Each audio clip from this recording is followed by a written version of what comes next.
Deming of Equity Armor Investments is here now. Good morning, Dan. Good morning, Angie. Investors have a big appetite for Olive Garden. Darden stock has made a delicious 15% move since mid-October. Started to rise again in the after-hour session last night. Would you be a buyer or a player of this stock at all?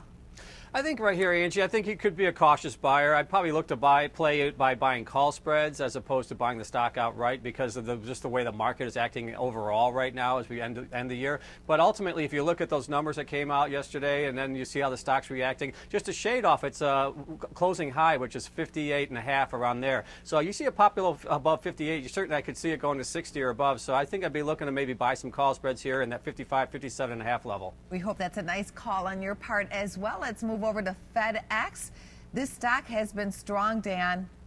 It has, yeah. You know, we're seeing a little bit of weakness here like the last couple of days, just kind of following the market as well. But some of the trends in place for FedEx, you know, are pretty positive, particularly as, you know, we see oil coming down dramatically. That's certainly going to be a boost, I think, for them moving forward. We'll have to see, you know, they kind of initiate they basically kind of have a little bit of this holiday season built into this earnings announcement, so we'll have to see how that plays out as well. But right now, you know, you're looking at a pretty positive trend. It's around 174-ish right now, I believe. So I think, you know, right here you could pick it up and also play for the up move here moving into the first quarter of next year. What would be your target on FedEx? I think right now, if you're looking at FedEx, you could see it pop up to that 180, 185 level because, you know, we have seen a little weakness here. Like I said, you know, you've got a 50-day moving average at 168. So somewhere in this lower 170 level, I think you could see it pop to 180, 185.